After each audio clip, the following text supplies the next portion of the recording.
Damos la bienvenida al doctor Enrique Terán. Él es farmacólogo PhD de la Universidad San Francisco de Quito. Quisiéramos, ante todo, pedirle una visión general de cómo está el sistema de salud, como tantas cosas, aún en crisis en Ecuador. Bienvenido. Gracias, Gustavo, y a quienes nos acompañan.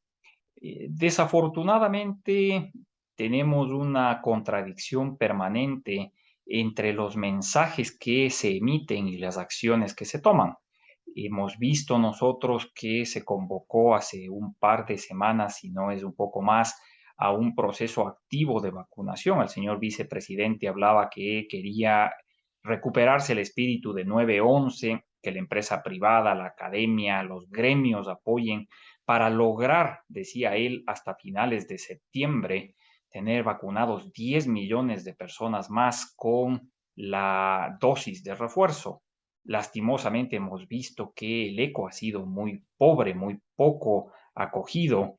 El porcentaje de vacunación con dosis de refuerzo sigue estancado en ese 40% de la población y por ende preocupa el hecho de que se siga hablando de una estabilización en el término de contagios. Las dos últimas semanas hemos pasado sin datos oficiales. Recién el día de ayer se habilitó de nuevo la información respecto al número de pruebas positivas y demás. Una vez más, hablar de control basados en la mortalidad es bastante desatinado porque no es un indicador fiable de la tasa de contagio que existe. Entonces, desafortunadamente, creo que tenemos todavía para largo la pelea con COVID y sensibilizar a la población que el problema no es enfermarse, el problema son las secuelas que puede dejar a largo plazo la infección repetida por la COVID-19. ¿A cuántas personas ha alcanzado la cuarta vacuna? La cuarta vacuna está aún mucho más bajo. Nosotros, si tenemos un 40% de la población que ha subido o ha recibido la primera dosis de refuerzo, de aquellos los que reciben la dosis segunda de refuerzo, está en alrededor de un 12-15% de la población. Hablar del sistema de salud implica también hablar del sistema hospitalario. ¿Se han dado finalmente soluciones a este tema? ¿Está pendiente aún la venta de fármacos o la entrega de fármacos para el sistema público a través de farmacias privadas? Nos había dicho el señor ministro que para el 15 de agosto, el día lunes pasado, iban a estar ya abastecidos los hospitales producto de la declaratoria de emergencia última que hizo el señor presidente de la República. No hemos tenido evidencia de que dicho abastecimiento haya sucedido. Todavía se está batallando con el abastecimiento de la compra emergente que se hizo a finales del año pasado y por lo tanto creo que es Vox Populi que el desabastecimiento sigue siendo un problema sin solución. La externalización de las farmacias, hemos insistido que es un proceso viable, es un proceso lógico y que puede ser exitoso, pero que necesita de una serie de factores previos que tampoco vemos que se estén ejecutando. Hacer un proceso de impresión de la receta dista mucho de lo que es una receta electrónica. Tener que ir a la farmacia que queda al frente del hospital dista mucho de poder retirar en cualquier lado y tener que ir con un funcionario para que verifique que sí la receta es en serio emitida por el hospital, desdice de la viabilidad del proceso. Entonces, hay que insistir en que los cambios fundamentales tienen que empezar desde cimentar un proceso de historia clínica electrónica, que los registros sean universales para todo el sistema y demás. Caso contrario, el abastecimiento sigue siendo limitado, sigue siendo sumamente bajo. Y en cuanto al Instituto Ecuatoriano de Seguridad Social y sus problemas con el área médica. Es desalentador para quienes formamos parte, porque creo que todos quienes aportamos a la seguridad social deberíamos sentirnos copartícipes del sistema, ver el pésimo manejo que existe y la poca preocupación de las autoridades. No ha habido, sino producto de la presión ciudadana, la declaratoria de emergencia en el sistema también de la seguridad social, que lo hizo con un retraso considerable frente al Ministerio de Salud Pública. Pero más allá de eso, ¿qué acciones se han tomado? Absolutamente nada. En términos de abastecimiento, sigue exactamente la misma dinámica. Ahora están batallando con el sistema de llamadas para segregar las citas médicas. Tienen una problemática en manos que es la de externalizar el servicio de farmacia, algo que en la seguridad social podría ser mucho más fácil, pero desafortunadamente parecería ser que la prestación del servicio de salud no está entre las prioridades de las autoridades de la seguridad social. Pasemos a otra oferta del gobierno que también lo hizo con plazos y que no ha funcionado en forma plena. Debía iniciarse en esta semana, también el lunes, la posibilidad de contar con pruebas COVID autoadministradas que puedan ser adquiridas en farmacias. ¿Cómo ha funcionado esto? Mire usted, Gustavo, que esto es de las cosas que uno siempre tiene que aplaudir cuando son decisiones adecuadas. Lástima que sea tardía. En diciembre del año pasado, cuando venía la oleada de la variante Omicron, hablábamos nosotros insistentemente de la necesidad de que se libere la venta de las pruebas de antígeno para diagnóstico domiciliario, para diagnóstico doméstico. Nunca hubo eco. Hoy lo hacen un poco tarde quizás, pero bienvenido. Sin embargo, el proceso tiene que estar claramente entendido. Discrepamos con el ministerio en que este tipo de pruebas no sirven para barrido epidemiológico. Y entonces es un poco ilógico que el ministerio quiera habilitar una plataforma para que el usuario pueda ingresar el resultado de la prueba que se hizo y en base a eso poder tener una casuística de casos. No funciona así.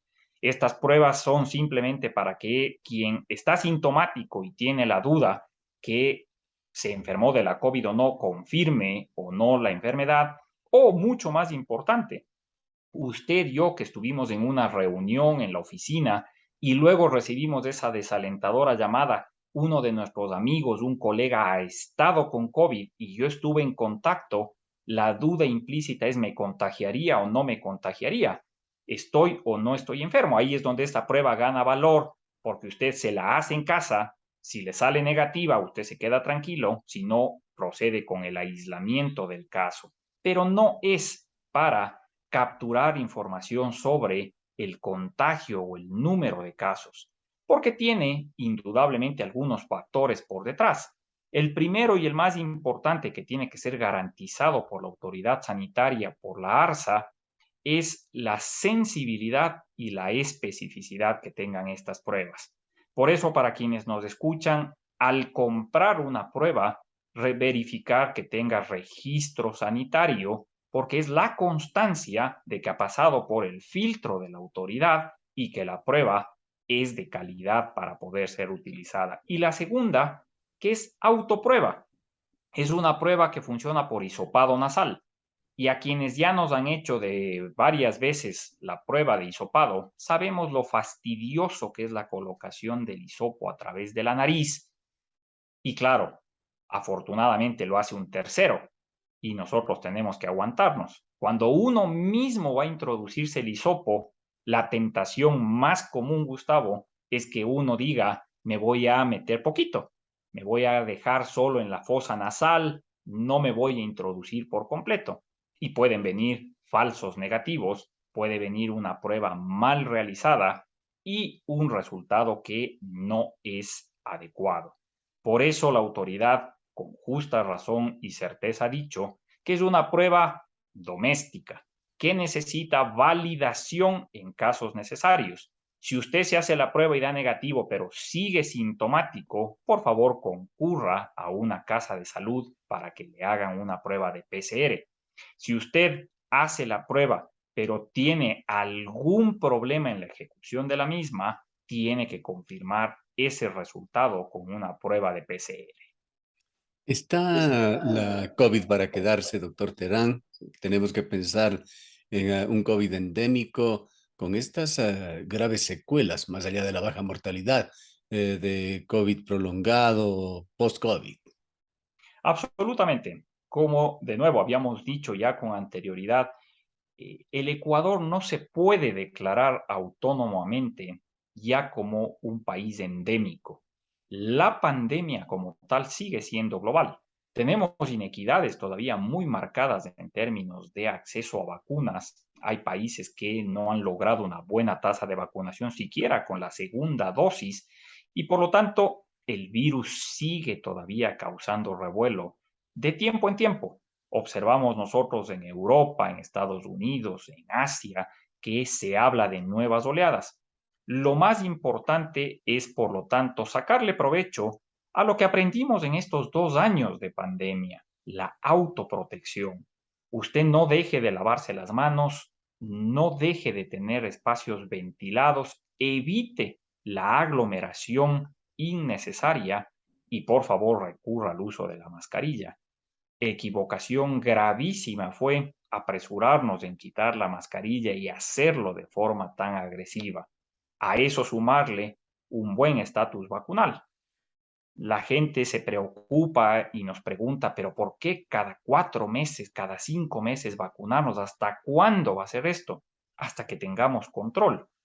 Parece ser y todo indica que la vacuna panviral, la versión 2 de la vacuna que incluye a estas cepas de preocupación, va a estar disponible para el último trimestre de este año.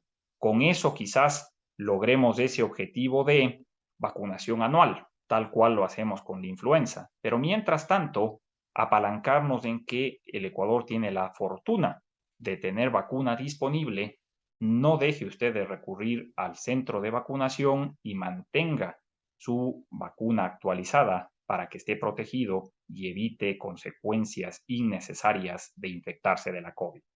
Culminemos, doctor Terán, con su visión, sus recomendaciones, quizá con respecto a esta otra amenaza de la viruela del mono. ¿Qué relevancia tiene? Habrá que estar atentos. Yo creo que una de las enseñanzas que nos dejó la COVID es que no podemos minimizar qué es lo que sucede frente a brotes infecciosos.